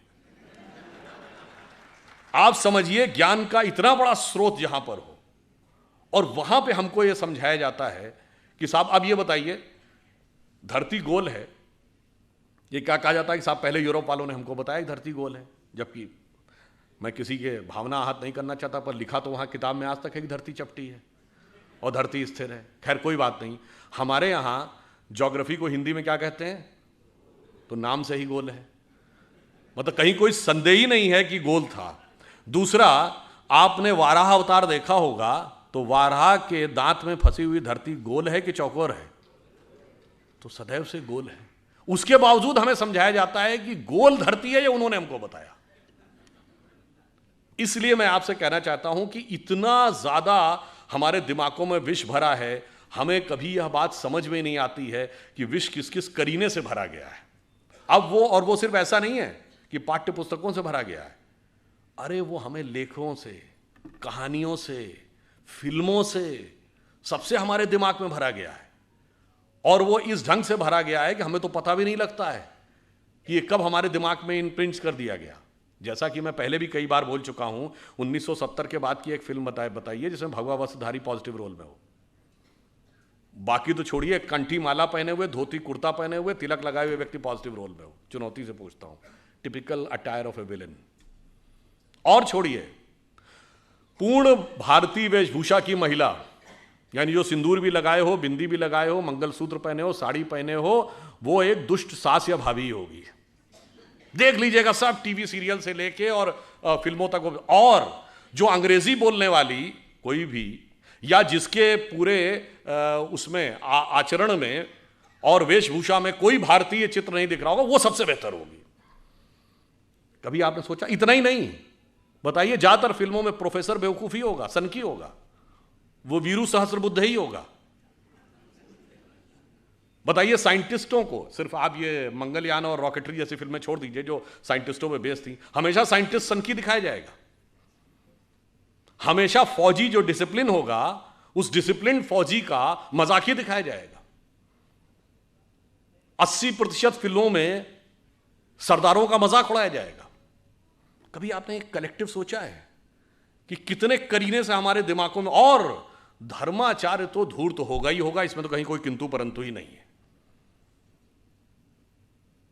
आप ये सोचिए कि किस ढंग से हमारे दिमागों में चीज भरी जाती है, और वो सिर्फ इतनी ही नहीं होती है, वो लैंग्वेज तक हमारे दिमाग में ऐसी भरी जाती है कि हम वो भूल जाते हैं पिछले 3 पीढ़ियों से सुनते सुनते इबादत, मोहब्बत, इश्क, ये सब शब्द जो हमारे परदादाओं ने कभी नहीं सुने थे, वो सब हमारे दिमाग में ऐसे बस गए कि अगर हम शुद्ध हिंदी के कोई शब्द प्रयोग करने लगें तो लोग उसके ऊपर कहने लगते हैं, अरे भाई ये आप क्या करने लगे, सरल हिंदी बोलिए। सरल हिंदी का मतलब क्या? जिसमें अंग्रेजी और फारसी के शब्द मिले हुए हों, वो सरल हिंदी है। और सरल हिंदी और शुद्ध हिंदी से अंतर क्या पड़ता, मैं उदाहरण देना चाहता हूं। मैं परसों, अभी आपने बताया ना, आज तक ने सर्वे किया था, तो उसमें भारत और काल और अमृत शब्द 3 बार आया था, वो सबसे ज़्यादा 3 शब्द जो आए थे। उसी समय बाई चांस वो दिखाने लगे कि कोलकाता में स्वतंत्रता दिवस मनाया जा रहा था, तो पहले हेलीकॉप्टर से फूल बरसाए गए, तो क्या कह रहे थे, पुष्प वृष्टि करो। अब अगर आपने संस्कृत में हिंदी पढ़ी तो समझने में कोई समस्या नहीं आएगी, पुष्प वृष्टि। फिर वो कह रहा है अपूर्व दृष्टि, ये अपूर्व दृष्टि दिखाई पड़ रही है। तो जब आप संस्कृत निष्ठ हिंदी पढ़ते हैं तो भारतीय भाषाओं के साथ ज़्यादा जुड़ते चले जाते हैं, ना कि डिस्कनेक्ट होते चले जाते हैं। मैं दिल्ली में एक बार प्रेस कॉन्फ्रेंस के दौरान मैंने एक शब्द वितंडावाद प्रयोग किया, और आपको आश्चर्य होगा कि जितने अंग्रेजी के पत्रकार थे दिल्ली के, उन्होंने कहा what is the meaning of this word वितंडावाद। और ये मेरे लिए आश्चर्य का विषय था कि तमिलनाडु और आंध्र प्रदेश के पत्रकारों ने कहा कि तेलुगु और तमिल दोनों में वितंडवाद शब्द है, और उसी अर्थ में जिस अर्थ में हिंदी में प्रयोग होता है। अब बताइए, शुद्ध हिंदी बोलने से आप भारतीय भाषाओं के नजदीक जाते हैं कि दूर जाते हैं? आप मुंबई जाते हैं तो क्या लिखा रहता है, छत्रपति शिवाजी अंतर्राष्ट्रीय विमानतल, और हिंदी में हवाई अड्डा। हवाई अड्डा बेहतर हिंदी, विमानतल। आप शुद्ध हिंदी पढ़ेंगे तो विमानतल में कोई समस्या नहीं आएगी। हम कहते हैं अस्पताल, वहां लिखा रहता है रुग्णालय। रुग्ण का मतलब रोगी होता है। आप अगर संस्कृत निष्ठ हिंदी पढ़े होंगे तो आपको कोई समस्या नहीं आएगी। और ये मैं आपको एक उदाहरण भी बताता हूँ। जब सुषमा स्वराज जी थी तो एक बार हमने उनसे पूछा कि आपने इतनी जल्दी कन्नड़ कैसे अडॉप्ट कर लिया, आप कन्नड़ में भाषण कैसे देने लगी थी? तो इससे पहले कि वो बोलती, उनके पति ने कहा कि इनका संस्कृत का बेस बहुत स्ट्रांग था, तो सबसे पहले कन्नड़ में बहुत सारे शब्द जो संस्कृत के हैं उन शब्दों को पिकअप किया और उनको केंद्रित करके भाषण का निर्माण किया, और उसके बाद भाषण लिखा देवनागरी लिपि में, और उसके बाद उन्होंने बहुत जल्दी अडॉप्ट करके बोलना शुरू कर दिया। तो आप सोचिए कि ये भाषा किस ढंग से जोड़ती है, और भाषा किस ढंग से आपके दिमाग को पल्यूट भी करती है। उदाहरण के लिए अगर आप देखें, आज एक और भी खतरा चल रहा है। आज आपने देखना शुरू नहीं किया कि हर टीवी एड में भी ये छोटे छोटे बच्चे, 7 या 8-9 साल का बच्चा अपने माँ बाप को ज्ञान देता है। ये क्यों है? आपको लगता है ये ऐसे ही हल्के में है? नहीं, ये एक सोची समझी रणनीति है, क्योंकि परिवार को तोड़ना है। तो 10-15 साल के बाद वही तो जाएंगे जो कहेंगे कि नहीं, हमें ही सब कुछ पता था, हमारे माता पिता को कुछ नहीं पता था। जैसे मैं ये एक उदाहरण भी आपको देना चाहता हूँ, ये बात मैंने एक बार पहले भी बोली है। अभी हरनाज संधू को मिला है मिस वर्ल्ड का पुरस्कार, वरना इससे पहले 1994 से 2003 के बीच में ढेर सारी भारतीय लड़कियों को मिस वर्ल्ड, मिस यूनिवर्स मिला, उसके बाद गायब हो गया। यानी सुंदर लड़कियां ना 1994 से पहले पैदा होती थी, ना 2003 के बाद। ये आपको लॉजिकल लगती है बात? नहीं जी, 1991 में नई अर्थव्यवस्था आई, भारत के पास इंफ्रास्ट्रक्चर नहीं था, तो कहाँ से पैसा आएगा? क्योंकि ना हमारे पास फिजिकल इंफ्रास्ट्रक्चर था, ना फाइनेंशियल इंफ्रास्ट्रक्चर था। तो बाकायदा कोलंबिया यूनिवर्सिटी का एक रिसर्च पेपर है कि बेसिकली पैसा कहाँ से आएगा मार्केट में। तो उस समय ये आया कि जो भारतीय परिवार हैं उनकी जो एवरेज सेविंग है 19 से 20% है। यानी एक औसत भारतीय परिवार लगभग 20% अपनी आय का बचाता है। अब वो उसमें से अगर हम 10% निकाल के मार्केट में ले आए तो मार्केट में इनिशियल फ्लो ऑफ मनी आ जाएगा।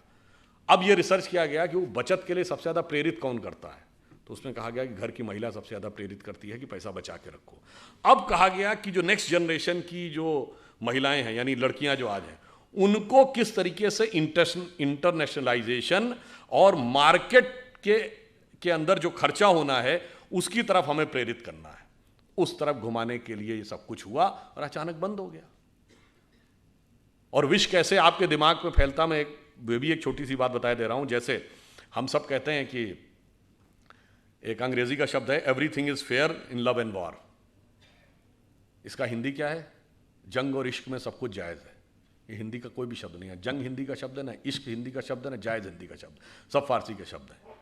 कभी आपने हिंदी या संस्कृत या किसी अन्य भारतीय भाषा में ऐसी कोई कहावत सुनी है कि युद्ध और प्रेम में सर्वथा सब कुछ उचित अनुचित है? ऐसा होता ही नहीं है, क्योंकि भाषा आपके दिमाग में एक संस्कृति भी लाती है। हमारे यहां युद्ध का एक धर्म है और प्रेम का एक त्याग है। इसलिए जिन्होंने कहा कि everything is fair in love and war, तो वहां आतंकवाद भी जायज है और फिर एसिड फेंकने वाले भी जायज है। इसलिए हमारे यहां ऐसा नहीं था। इसलिए हमें यह भी ध्यान रखना होगा, हम अपने बच्चों को यह भी समझाएं कि जब वो बहुत सारे प्रकार के तर्क वितर्क करते हैं। एक छोटी सी बात और आपको बताता हूं, तो उसको समाप्त करते हैं। देखिए, हम सभी कोई भी कार्य शुरू करते हैं तो पहला श्लोक क्या बोलते हैं? वक्रतुंडी महाकाय सूर्य कोटि संप्रभा। ये वक्रतुंडी ही क्यों है? किसी ने कभी ध्यान दिया कि सूर्ण जो है वो मुड़ी हुई क्यों होनी चाहिए, सीधी क्यों नहीं होनी चाहिए? उसका कारण यह है, और गणेश जी, यहां तो सबसे बड़ा गणेश जी का मंदिर है, गणेश जी के हाथी का ही सर क्यों है? कारण यह है कि हाथी के सर में और उनके एक ही दांत क्यों है? चूहे की सवारी क्यों है? उसका कारण यह है कि गणेश जी का पूरा स्वरूप हमारे अंदर की कुंडलनी जागरण की प्रक्रिया का स्वरूप है। इसीलिए सूर्ण जो है कुंडलनी का प्रतीक है। हाथी का सर इसलिए है कि हाथी के मस्तक में गजमुक्ता होती है, और दो दांत की बजाय एक दांत, और एक दांत भी टूटा हुआ है। वो इसलिए वक्रतुंडी इसलिए कि जो आपकी शक्ति है, जब आप कभी ध्यान लगाते होंगे तो हमेशा वो डाउनवर्ड टेंडेंसी की तरफ होती है। आपका मन हमेशा नीचे व्यर्थ की सांसारिक चीजों की तरफ भागता है। जब आप उसको नियंत्रित करके ऊपर की तरफ कर लेंगे, तब आध्यात्मिक उन्नति का मार्ग प्रशस्त होगा। इसलिए गणेश जी की सूंड हमेशा वक्रतुंडी यानी ऊपर की तरफ मुड़ी हुई है। और जब आप मूलाधार, स्वादिष्ठान, अनाहत, आज्ञा चक्र पे आते हैं, चौथे चक्र के बाद की यात्रा अब द्वैत के साथ नहीं हो सकती। संसार और ईश्वर एक साथ नहीं चलते, एक के साथ संबंध तोड़ना पड़ेगा। इसलिए एक दांत और वो टूटा हुआ है, आगे की यात्रा अद्वैत से होगी। और अब जाके जरा चेक करिएगा, अद्वैत का अर्थ होता है अंग्रेजी में नॉन डुअलिटी। एक वेबसाइट है, जाके चेक करिएगा, SAND, science and non duality. और वो जानते हैं, उसका आप वेबसाइट पे जाएंगे तो पहले ही शीर्षक में क्या लिखा? ओम इज इक्वल टू MC²। क्योंकि जब आप नॉन डुअलिटी में जाते हैं, अब यहां पे आइए, आइंस्टीन ने जो थ्योरी दी E is equal to MC², मतलब एनर्जी मास कन्वर्जन इक्वेशन, तो नॉन डुअलिटी में सिर्फ एनर्जी है। जब आप मास में आते हैं तो दो चीजें हैं ना, mass and energy. But finally, मतलब 1900 से पहले सिर्फ law of conservation of mass था, यानी हम मानते थे एक मास दूसरे में चेंज होता है। अब law of conservation of energy है, अब एनर्जी दूसरे में एनर्जी होती है। और फिर मैं कहना चाहता हूं, मैं किसी दूसरे पे कमेंट नहीं कर रहा हूं, हमारा ही एकमात्र अंतिम संस्कार है जिसमें मास एनर्जी में कन्वर्ट होता है। बाकी जगह मास में कन्वर्ट होता है। तो आप ये समझ लीजिए कि कितनी वैज्ञानिक पद्धति हमारी किस प्रकार से रखी हुई है। तो ये सारा विष हमें अपने मन से निकालना है और स्वाभिमान के साथ आगे बढ़ना है। और एक दो चीज और भी समझ लेनी चाहिए। स्वतंत्रता संग्राम के संदर्भ में हम सब ये मानते हैं कि स्वतंत्रता मिली, स्वतंत्रता के लिए बहुतों ने संघर्ष किया, पर बहुतों ने संघर्ष किया उसकी मान्यता भी होनी चाहिए। जैसे एक आंदोलन था, राजनीतिक आंदोलन, जो गांधी जी, तिलक, गोखले, नेहरू जी इनके नेतृत्व में चल रहा था, उसका महत्व है।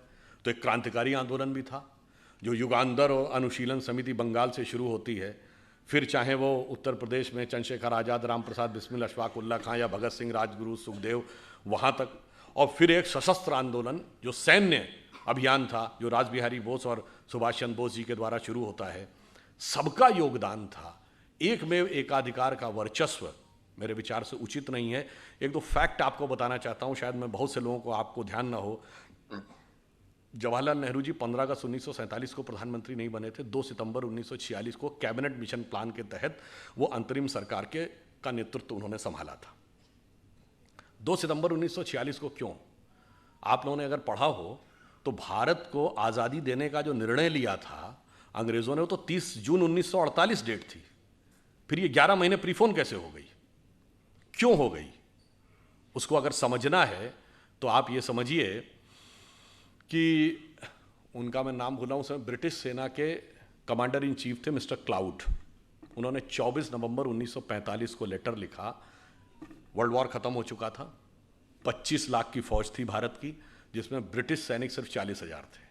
उन्होंने लिखा कि सुभाष चंद्र बोस जी की आईएनए के द्वारा किए गए कार्य को ध्यान में रखते हुए अब भारतीय सैनिकों पर भरोसा करना बहुत मुश्किल है, इसलिए बहुत लंबे समय तक अब हमारे लिए चंद ब्रिटिश सैनिकों के द्वारा शासन करना मुश्किल नजर आता है। ठीक, यह है नवंबर 24, 1945। जनवरी 1946 कैबिनेट मिशन प्लान अप्रूव होता है कि अब एक कैबिनेट मिशन भेजा जाएगा, मगर टारगेट था 30 जून 1948। अब 12 फरवरी 1946 को मिस्टर क्लाउड एक और लेटर लिखते हैं वायसराय को। वो कहते हैं मेरे पास जो इंफॉर्मेशन आ रही है उसके अनुसार तो भारतीय सैनिकों के अंदर अच्छा खासा असंतोष पनप रहा है, क्योंकि लाल किले में ट्रायल शुरू हो गया है जो आज़ाद हिंद फौज के सैनिक पकड़े गए थे उनके विरुद्ध, और उसको लेकर बहुत असंतोष है, जनता भी उनके साथ है। इसलिए अब हम इस पर कुछ भी भरोसा नहीं कर सकते, इस सेना पर। ये वो लिखते हैं 12 फरवरी 1946 को, और 18 फरवरी 1946 को मुंबई में नौसेना की अपराइजिंग हो जाती है। और देखते देखते 2-3 दिनों के अंदर बॉम्बे से कलकत्ता और कराची तक 20,000 नौसैनिक सड़कों पे आ जाते हैं। 70 से अधिक वॉरशिप्स कब्जा कर लिए जाते हैं। ब्रिटिश सैनिक, उस समय जो टेलीग्राम भेजा गया है उसमें यह तक बताया गया है कि जितने भी ब्रिटिश अधिकारी हैं भारत के भिन्न भिन्न कोनों में, वो कराची और मुंबई जितनी जल्दी हो सके वहां अपने परिवारों के साथ पहुंच लें, ताकि in case of any emergency वो एक इवैक्यूएशन प्लान की तरह रहे, ताकि वो अपने उनके परिवारों को वहां से निकाला जा सके।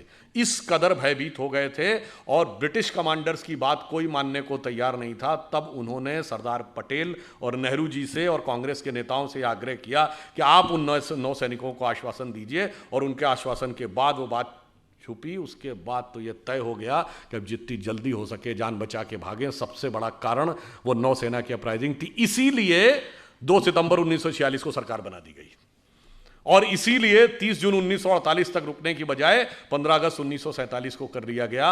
और शायद आप में से बहुत से लोगों को यह पता हो कि 15 अगस्त 1947 का दिन क्यों चूज किया गया था।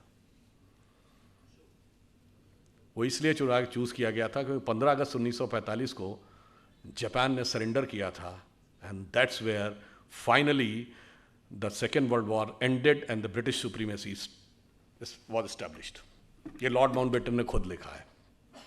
तो आप ये समझिए कि स्वतंत्रता के संघर्ष में बहुतों का योगदान है, मगर जिसका योगदान सर्वाधिक है उसको पीछे कर दिया जाता है। हम में से कितनों ने जनरल नॉलेज में पढ़ा कि आजाद हिंद फौज की निर्वासित सरकार थी 1943 में। जब हमारी सरकार आई तो 2018 में जब उसके 75 वर्ष पूरे हुए, तो जो जीवित सैनिक थे उनको 26 जनवरी की गणतंत्र दिवस की परेड में बाकायदा शान के साथ उनकी परेड निकाली गई। उससे पहले तो जो इतिहास पढ़ता था उसे पता था। इसलिए हम यह कहना चाहते हैं कि स्वतंत्रता के इस संघर्ष में सभी ने योगदान दिया है, बहुतों ने योगदान दिया। आप एक दूसरा उदाहरण देखिए, सूर्यसेन के नेतृत्व में चटगांव में शस्त्रागार लूट लिया गया था, armoury was captured. Kakori Lucknow के पास, वहां ब्रिटिश सरकार का खजाना कैप्चर कर लिया था, जिसमें अशफाक उल्लाह खां, राम प्रसाद बिस्मिल और चंद्रशेखर आजाद थे।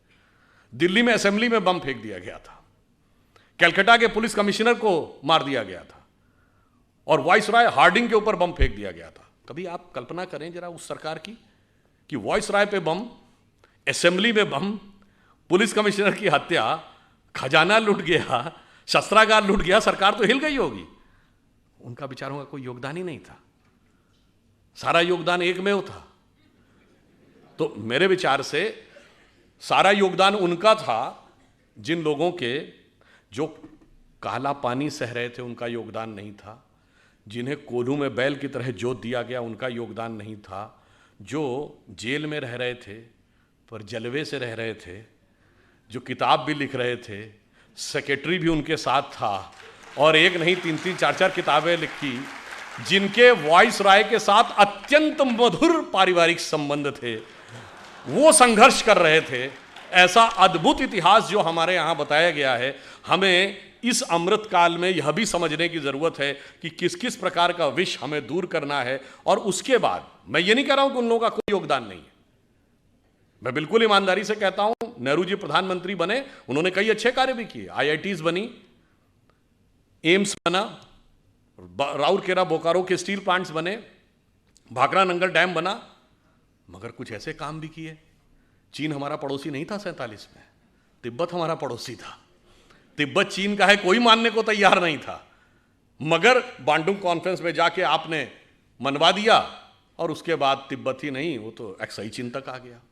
तो जो गलती है वह भी मानना होगा। आपको पता है नॉर्थ वेस्ट फ्रंटियर प्रोविंस जो आजकल खैबर पख्तूनवा है, फाटा का इलाका, वहां मुस्लिम लीग नहीं जीती थी, वहां कांग्रेस जीती थी। खान अब्दुल गफ्फार खान मिलना ही नहीं चाहते थे पाकिस्तान से, और उस समय यह स्टैंड लिया गया कि कोई लैंड रूट नहीं तो हम कैसे जुड़ जाएं। ईस्ट और वेस्ट पाकिस्तान 2000 किलोमीटर दूर होकर एक देश हो सकते थे, हम वो नॉर्थ वेस्ट फ्रंटियर प्रोविंस हमारा हिस्सा नहीं हो सकता था। और जब हमने मना कर दिया तो खान अब्दुल गफ्फार खान का ये स्टेटमेंट है कि आपने हमको भेड़ियों के हाथों में छोड़ दिया है। पता है आपको, बलूचिस्तान ये पाकिस्तान का हिस्सा नहीं था, खान अफ कलात कभी नहीं मिलना चाहते थे। आप में से बहुत से लोगों को नहीं पता होगा कि ओमान 47 में बॉम्बे प्रेसिडेंसी से कंट्रोल होता था। ओमान हमने कितना छोड़ा है, कितना गंवाया है, सब कुछ गंवाते चले गए। एक बात विचार करिए, हम 2022 में बैठे हैं, जरा 1918 या 19 का 105 साल पहले का भारत छोड़ देखिए, सिर्फ पाकिस्तान बांग्लादेश ही नहीं, अफगानिस्तान बर्मा भी हमारे हिस्सा था। हमने बताया ना, ओमान तक उससे कंट्रोल होता था। तब तक ना तिब्बत चीन का हिस्सा था, ना शेंगेन चीन का हिस्सा था, सोवियत संघ का गठन नहीं हुआ था। तो हम सबसे बड़े देश थे। An entire China was Buddhist, considering Hindu and Buddhism as a one family religion, we were the biggest religion on earth and we were the biggest country on earth. और आज जो हालात हुए, अगर मजबूत सरकार नहीं रही तो 2047 तक जो हालात हैं, कश्मीर वैली में क्या होगा, क्वेश्चन मार्क, नॉर्थ ईस्ट में क्या होगा, क्वेश्चन मार्क, केरल और पश्चिमी उत्तर प्रदेश के कुछ इलाके और बंगाल के बांग्लादेश से जुड़े इलाकों में क्या होगा, क्वेश्चन मार्क, नक्सल प्रभावी इलाकों में, छत्तीसगढ़ में, झारखंड में, उड़ीसा के इंटीरियर इलाकों में क्या होगा, क्वेश्चन मार्क। यानी खतरा यह है कि मजबूत सरकार ना हो तो आज़ादी के 100 साल बाद हो सकता है हम अपने उस ओरिजिनल इलाके के आधे रह जाएं। इन सब चुनौतियों को समझना है और उसके अनुसार हमें यह संघर्ष करना है कि स्वतंत्रता को हमें सार्थक करना है। उसके लिए हमें इन सारे जितने भी प्रकार की चीज़ें हैं उससे चौकन्ना रहना है। और जो मैकाले का माइंडसेट 19वीं सदी का और मार्क्सवाद का माइंडसेट 20वीं सदी का, दोनों से अपने मन में जितने विष हैं उस मनोरोग से मुक्ति पानी है। और जो अभी कहा गया था कि 21वीं सदी हमारी होगी, तो मैं बताना चाहता हूं कि 1 जनवरी 1901 को जब इस देश में सूरज उगा तो पूरे देश में किसकी सरकार थी, अंग्रेज़ की। 1 जनवरी 1951 को पूरे देश में किसकी सरकार थी, कांग्रेस की। और 1 जनवरी सन 2001 को जब 21वीं सदी के सूरज की पहली किरण इस देश की धरती पर गिरी तो इस देश में किसकी सरकार थी, अटल जी के नेतृत्व में भाजपा की, अगले दशक में मोदी जी के नेतृत्व में स्पष्ट बहुमत की। मतलब बहुत साफ है नियति का संकेत कि 19वीं सदी अंग्रेज की थी, 20वीं सदी कांग्रेस की थी, 21वीं सदी भारतीय जनता पार्टी की। तो 21वीं सदी हमारी है, हमारी उस विचार की है। इसलिए अब हम आगे बढ़ें और मन में ये पूरा कॉन्फिडेंस रखें कि अगला वक्त हमारा ही आने वाला है। और ये सिर्फ देश के अंदर नहीं, बस एक पंक्ति कहकर बात समाप्त करता हूं। देखिए, दुनिया का आप पूरा देख लीजिए। एक दौर में 2500 साल पहले हम दुनिया के पावर सेंटर थे, economic, intellectual and military power centre. जब वो खत्म हुआ, भारत का डाउनफॉल हुआ, तो सेंटर कहाँ गया, king Darius of Persia, Iran की तरफ चला गया। फिर जब ईरान का डाउनफॉल हुआ तो मेसोपोटामियन एम्पायर, बगदाद का एम्पायर। फिर उसका डाउनफॉल हुआ तो टर्किश एम्पायर। टर्किश एम्पायर के बाद रोमन एम्पायर, पहले ईस्टर्न रोमन एम्पायर जिसका इस्तांबुल कैपिटल थी जो आज टर्की की है, उसके बाद रोमन एम्पायर। रोम का डाउनफॉल हुआ तो पुर्तगाल और स्पेन का ज़माना, पुर्तगाल और स्पेन के बाद ब्रिटेन और फ्रांस का ज़माना, ब्रिटेन और फ्रांस के बाद अमेरिका का ज़माना, अमेरिका में सबसे prosperous west coast, San Francisco, Los Angeles belt. उसके बाद अब पिछले 100 साल में आ जाइए जापान का ज़माना, जापान के बाद आ जाइए पिछले 50 साल में tigers of the Asia Pacific, Hong Kong, Taiwan, Singapore, Macau. अब चीन का जलजला चल रहा है, तो अगला मुकाम क्या है? इसमें कोई संदेह मत रखिएगा कि अगला मुकाम हमारा आने वाला है, और हम यदि दुनिया में आगे बढ़ेंगे तो we are not there to dominate the world, we are there to motivate the world.